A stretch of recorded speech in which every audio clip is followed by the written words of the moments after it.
और मैं रामदेव सिंह आप लोगों का एक बार फिर से स्वागत करता हूँ इस चैनल पे। और लास्ट लेक्चर में मैंने आप लोगों को रिवोल्ट ऑफ 1857 जो 1857 की क्रांति हुई थी भारत में उसके बारे में बताया था। और आज हम लोग डिस्कस करने वाले हैं जस्ट आफ्टर 1857 रिवोल्ट, मतलब 1857 का जो विद्रोह हुआ था, जो क्रांति हुई थी, उसके जस्ट बाद क्या हुआ था। ठीक है, हम इसको यहाँ पे विद्रोह ही नोट करेंगे, वैसे ज़्यादा सही रहेगा। तो विद्रोह हुआ था, उसके जस्ट बाद क्या हुआ था, हम लोग उसके बारे में देखेंगे। तो जो पूरा कंटेंट है, जो पूरा एक्सप्लेनेशन है, पूरा हिंदी में चलेगा। तो शुरू करते हैं हम लोग। तो सबसे पहले की बात देखें तो 1857 का जो विद्रोह था वो भारत के इतिहास में एक महत्वपूर्ण मोड़ था, एक टर्निंग पॉइंट कह सकते हैं इंडिया की पूरी हिस्ट्री में। क्या टर्निंग पॉइंट था और क्यों था? दो कारणों की वजह से। तो सबसे पहले क्या था कि हम लोग देखेंगे जो राजा महाराजा थे, एक तरह से उनका राज पूरी तरह से खत्म हो गया था। ठीक है, जो राजा महाराजा थे उनका राज एक तरह से खत्म हो चुका था। और जो बचे थे वो सारे किसके थे? ब्रिटिशर्स के अंडर में, जिनको प्रिंसली स्टेट भी कहा जाता है, रियासतें कहा जाता था जिसको। तो जो बचे थे वो सारे ब्रिटिशर्स के अंडर में थे, प्रिंसली स्टेट थे, और एक तरह से पूरी तरह खत्म हो गया था। फॉर एग्जाम्पल हम बात करें, झांसी, सतारा, इनको या तो किसी तरह अडॉप्ट कर लिया गया था, डिफीट कर लिया गया था बाय हुक और क्रुक, या फिर सिंधिया टाइप के जो थे उन लोगों ने सरेंडर कर दिया था। ठीक है, तो पहला मोड तो क्या कि एक जो काफ़ी पहले से, बहुत सालों से एक प्रथा चलती आई थी शासन की हमारे देश में, वो खत्म हो चुकी थी। और दूसरा जो मेन टर्निंग पॉइंट था कि 1857 की जो क्रांति थी उसमें जो एजुकेटेड मिडिल क्लास है, जो पढ़े लिखे मिडिल क्लास के लोग थे, उन्होंने इसमें पार्ट नहीं लिया था। जस्ट लाइक राजा राम मोहन राय की बात करें तो इनके इसमें भाग नहीं लेने का कारण क्या था? कारण था कि इनको विश्वास था कि इन्होंने कह दिया कि मैं तो आपके साथ नहीं आ रहा विद्रोह करने, क्योंकि मुझे ब्रिटानिया पे पूरा पूरा भरोसा है, मेरी इंग्लिश भी बहुत अच्छी, मैं वहाँ जाके इंग्लिश में बोल के आता हूँ। तो जो अभी प्रोसेस चल रहा है हमारे डेवलपमेंट का, क्योंकि आप लोगों को पता हो तो 1853 में यहाँ पे रेल बननी स्टार्ट होगी, और 54 में टेलीग्राफ की सर्विस आ चुकी थी, टेलीफोन लाइन्स आ गई थी, रोड्स बन रही थी। हालांकि ब्रिटिशर्स वो अपने फायदे के लिए बना रहे थे सिर्फ, लेकिन फिर भी जो एजुकेटेड मिडिल क्लास थे वो पढ़ के आ रहे थे, ब्रिटिशर्स के लॉ पढ़ रहे थे, वहाँ की पूरी स्कीम्स देख रहे थे, सारे प्रोग्राम्स देख रहे थे। तो उनको ये विश्वास था कि अभी क्या सरकार को पता नहीं है कि हमारी प्रॉब्लम्स क्या है, जैसे जैसे हम इनको बताते जाएंगे उसको सॉल्यूशन करते जाएंगे। तो एजुकेटेड मिडिल क्लास अलूफ थी, उनका इन पे ब्रिटानियों पे विश्वास था, और वो जो प्रोसेस चल रहा था डेवलपमेंट को उसको रोकना नहीं चाहते थे, इसलिए उन्होंने इसमें क्या हुआ था, भाग नहीं लिया था। तो यहाँ पे दो क्लास बन चुके हैं, एक तो राजा खत्म हो चुके हैं, दूसरा एजुकेटेड मिडिल क्लास अभी तक इनके साथ है। अब हम देखेंगे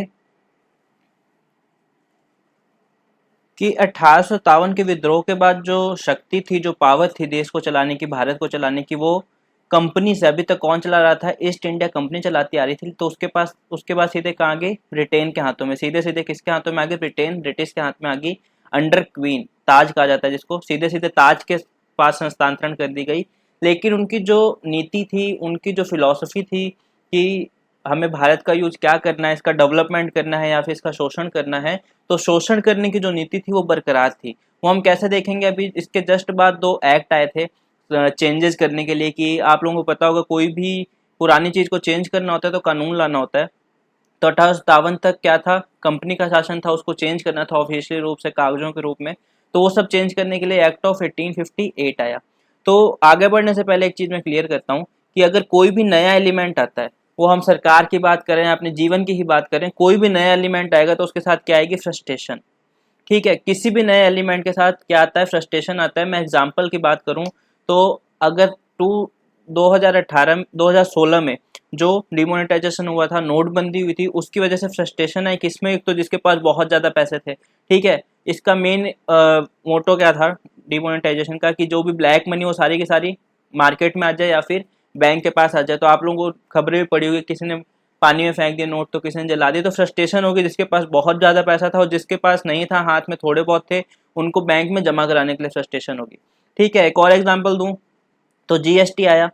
ठीक है, तो एक टैक्स का पूरा तरह से सिस्टम ही बदल दिया गया, सब कुछ बदल दिया गया। तो व्यापारियों को भी प्रॉब्लम हुई, जो ऑफिसर्स थे उनको भी प्रॉब्लम हुई। तो एक चीज़ ध्यान रखना, कोई भी नया एलिमेंट आएगा, कभी भी आता है, तो फ्रस्ट्रेशन जरूर आती है साथ में। तो इसी खाके को, इसी कॉन्टेक्स्ट को हम साथ में लेते हुए आगे बढ़ते हैं कि कहाँ पे मतलब कौन सा एलिमेंट है और कौन से उसके साथ में फ्रस्ट्रेशन वाली चीज आई थी। तो सबसे पहले एंड ऑफ ड्यूअल गवर्नमेंट। इसका मतलब क्या है कि अभी तक क्या होता था कि दो जो सरकार थी उसमें दो हेड्स बने हुए थे, दो बॉडी बनी हुई थी। सबसे पहले था court of director, court of director और दूसरा था बोर्ड ऑफ कंट्रोल। तो board of control Pitt's India act 1784 के तहत बनाया गया था। तो ये दो बॉडीज थी जिससे सरकार चलाई जाती थी। तो इसका यहाँ पे सबसे पहले क्या हो गया, एंड हो गया। ठीक है, एंड ऑफ ड्यूअल गवर्नमेंट। एक चीज और, इससे पहले क्या होते थे, गवर्नर जनरल हुआ करते थे इंडिया के, और वो डेजिग्नेशन बदल के क्या कर दिया गया, वायसराय। सिर्फ नाम बदला गया, काम सबका वही था। ठीक है, तो वायसराय काफ़ी इंपॉर्टेंट भी हैं, जो बहुत ज़्यादा इंपॉर्टेंट है। हम आगे चलते चलते एक एक देखते जाएंगे उसका कंप्लीट क्या क्या हुआ था। तो वायसराय गवर्नर जनरल से बन गया। उसके बाद हम बात करें एंड ऑफ ड्यूअल गवर्नमेंट, तो उसकी जगह क्या आया, सेक्रेटरी ऑफ स्टेट। ये याद रखना क्या आएगा, सेक्रेटरी ऑफ स्टेट।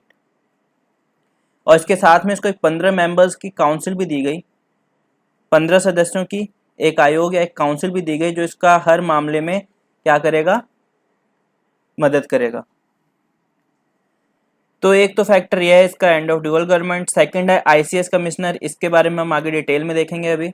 और तीसरे नंबर पे बिगनिंग ऑफ रिस्पॉन्सिबल गवर्नमेंट, मतलब कि एक उत्तरदायी सरकार की स्थापना हुई है, उत्तरदायी सरकार स्थापित हो चुकी है। और वो कैसे होगा हम अभी जस्ट आगे देखेंगे थोड़ी देर में।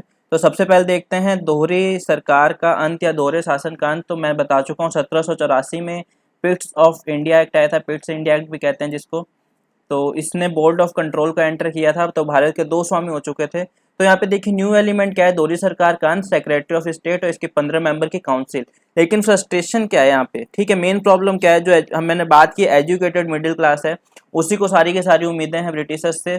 तो मेन जो प्रॉब्लम होगी उन्हीं को होगी शायद। ठीक है, जो किसान, जो मध्यम वर्ग, जो निचला वर्ग था उसका शोषण हो रहा था, अभी भी शोषण होता रहेगा।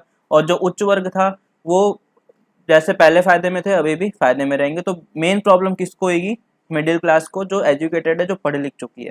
ठीक है, तो फ्रस्ट्रेशन क्या है कि राजा अपने राज्य से अनुपस्थित था। क्यों, क्योंकि जो सेक्रेटरी ऑफ स्टेट है इसका ऑफिस कहाँ पे था, लंदन में। तो राजा अपने राज्य से उपस्थित है, अनुपस्थित है, तो आप अपनी फरियाद लेके किसके पास जाओगे।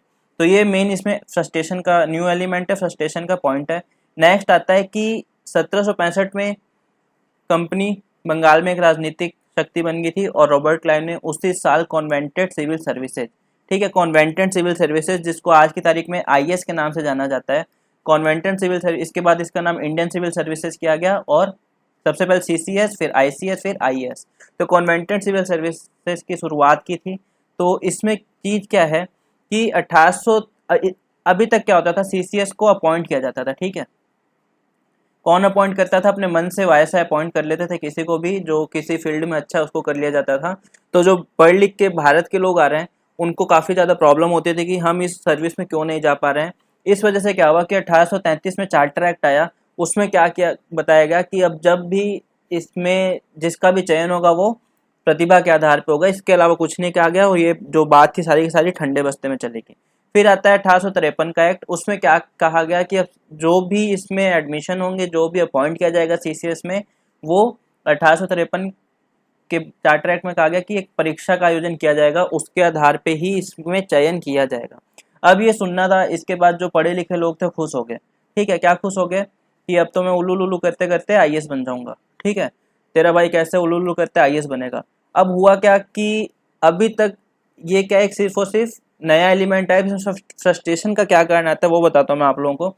इसमें हुआ क्या कि ब्रिटिशर्स ने नॉर्म्स ऐसे रखे कि उल्लू उल्लू करते करते कोई आईएएस बन ही नहीं सकता। तो 1853 के अधिनियम में क्या हुआ, सभी के लिए खुल गई। उसके बाद सिविल सर्विस सेवाओं में भारत के प्रवेश को रोकने के प्रयास क्या किए गए वो देखो। तो सबसे पहले तो इसका सेंटर, एग्जाम का सेंटर कहाँ पे आया बहुत सालों तक, लंदन में। ठीक है, आप लोग देख सकते हैं वहाँ पे लड़का गमछा बांध के सिर पे किसान टाइप का है, और उसके पीछे जो किताब लेके खड़ा था वो ठीक है पढ़ा लिखा है, वेल फैमिली से है, लेकिन एग्जाम सेंटर लंदन जाना अफोर्ड कर सकता है। सेकंड, हॉर्स राइडिंग आनी चाहिए, कोई तुक नहीं इस बात का, बस लोगों को बाहर रखने से मतलब है, इस टाइप के मतलब नॉर्म्स रख रखे हैं। तीसरा, लैटिन भाषा आनी चाहिए। उस टाइम पे लोग वैसे इलिटरेट थे, हिंदी मुश्किल से आती थी, इंग्लिश मुश्किल से आती थी, उसके बाद लैटिन, आप लोग देख सकते हैं कैसे कैसे वर्ड लिखे हुए हैं। तो आप देख उस फोटो में आपने देखा आगे लड़का था वो लंदन जाना अफोर्ड नहीं कर पाता, बाकी बात की बातें, और जो पीछे लड़का था वो ये दोनों चीजें अफोर्ड कर लेगा तो ये नहीं कर पाता। और आप लोग देखेंगे धीरे धीरे आगे चलते चलते जो आईएएस देने की मैक्सिमम एज थी, जो आज की तारीख में 32 साल है, वो कितनी कर दी गई, 21 से 19 साल। ठीक है, तो बहुत ज़्यादा फ्रस्ट्रेशन होनी स्टार्ट होगी। और एक बात इसमें हम देखेंगे कि ठीक है, एक बार इसमें देखते हैं ये सारे काम चल रहे हैं, उसके बाद इतना सब करने के बाद जो पहला आईसीएस ऑफिसर आया था, इंडिया का पहला आईसीएस ऑफिसर आया था, वो था सत्येंद्र नाथ टैगोर। कौन था? सत्येंद्र नाथ टैगोर 1864 में। ठीक है, इतने मतलब एक्ट आने के 11 साल बाद पहला आईसीएस ऑफिसर आया जो इंडियन था। और उसके बाद हमने देखा कि ये जो बच्चे थे जो कहते हैं मैं उलू उलू करते आईएएस बन जाऊंगा, अपनी तो बस की ना है, अपने तो वही काम करेंगे जो पहले कर रहे थे, अब कमा रहे हैं जैसे भी कमा रहे हैं। ठीक है, अब इसमें हमने देखा कि सीसीएस बना, तो सीसीएस का क्या काम था? एक तरह से आईसीएस को अपॉइंट करना, और 1919 तक वो ये ऑफिस बना हुआ था। ठीक है, तो सीसीएस आया, हमने देखा इसमें फ्रस्ट्रेशन क्या है लोगों को बनी हुई है। उसके बाद एक चीज़ आती है, मैंने बात की थी रिस्पॉन्सिबल गवर्नमेंट। ठीक है, रिस्पॉन्सिबल गवर्नमेंट का यहाँ पे क्या तो क्या वो देखते हैं, तो सबसे पहले एक चीज़ होती है मोनार्की, मतलब किसी राजा का शासन। आज की तारीख में भी मोनार्की बनी है, सबसे जो फेमस है वो है किम जोंग उन। आप लोग जानते होंगे इसको, कभी अपने रक्षा मंत्री को तोप के आगे रख के उड़वा दिया, तो ये भी खबरें फैली थी कि कोरोना से पीड़ित थे उनको गोली मरवा दी। तो मतलब इसके ऊपर कोई रोक टोक लगाने वाला नहीं, इनके खिलाफ कोई बोलने वाला नहीं होता मोनार्की में। और डेमोक्रेसी है, उसका फीचर क्या है? Responsible government. और उसके लिए हथियार क्या होता है? No confidence motion. अगर आप लोग देखेंगे, अगर सांसदों को या विधायकों को लगता है कि गवर्नमेंट अपना सही से काम नहीं करी, नो कॉन्फिडेंस मोशन लाके गवर्नमेंट को हटाया जा सकता है। तो ये 3 फीचर थे। अब इसमें एक बात और, हम बात कर रहे हैं डेमोक्रेसी की, तो चलो इंडिया में आ गई रिस्पॉन्सिबल गवर्नमेंट। तो उस टाइम सबसे पहली बात ये नहीं था, नो कॉन्फिडेंस मोशन नहीं था। अब मैं आज की तारीख की बात करूं, वर्तमान के परिप्रेक्ष्य में देखें 2020 में, तो फॉर एग्जांपल 75 to 80% जो जनसंख्या लिटरेट है। अब उसमें से पुलिस के खिलाफ कोई नहीं जा सकता, कोई नहीं बोल सकता, सब डरते हैं। सरकार के खिलाफ भी बहुत कम लोग ही बोलते हैं। और उस टाइम पे हम बात करें जब 1861 की, सबसे पहले तो 2 से 3% लोग पढ़े लिखे, उसमें भी पुलिस की सहायता से, आर्मी की सहायता से लोगों को कंट्रोल किया जाता था। उनके खिलाफ बोलना एकदम इम्पॉसिबल चीज़ है, नामुमकिन चीज़ है उस टाइम पे। तो डेमोक्रेसी बस नाम नाम की थी, तो यहाँ पे ये फ्रस्ट्रेशन होगी। ठीक है, तो हमने देखा 1853 के जो एक्ट के प्रावधान थे वो, और साथ में उसमें फ्रस्ट्रेशन का क्या एलिमेंट था। अब हम देखते हैं एक्ट ऑफ 1867, इसमें सबसे पहले क्या चीज़ आई? अध्यादेश आई। दूसरे नंबर पे आती है Indian Singh council of viceroy, ये हम देखेंगे क्या है, वायसराय होगा, ये देखेंगे क्या है। और तीसरे नंबर क्या है? Portfolio system. ये तीनों हम देखेंगे लाइन से। तो सबसे पहले हम देखते हैं कि स्ट्रक्चर ऑफ लेजिस्लेचर 1853 में गवर्नर जनरल को 6 मेंबर्स की काउंसिल दी गई थी। कितनी? 6 मेंबर्स की काउंसिल दी गई थी, जिसको इंडियन लेजिस्लेचर काउंसिल कहा गया। और वही आगे चल के क्या बनी? हमारी पार्लियामेंट या संसद। ठीक है, तो पार्लियामेंट का हम कह सकते हैं उद्भव कहाँ से हुआ है? 1853 से हुआ है। तो इसमें क्या था? स्ट्रक्चर ऑफ लेजिस्लेचर क्या था उस टाइम पे? 1861 की बात। ठीक है, 1861 में एक्ट आया, तब भी देख लेते हैं हम।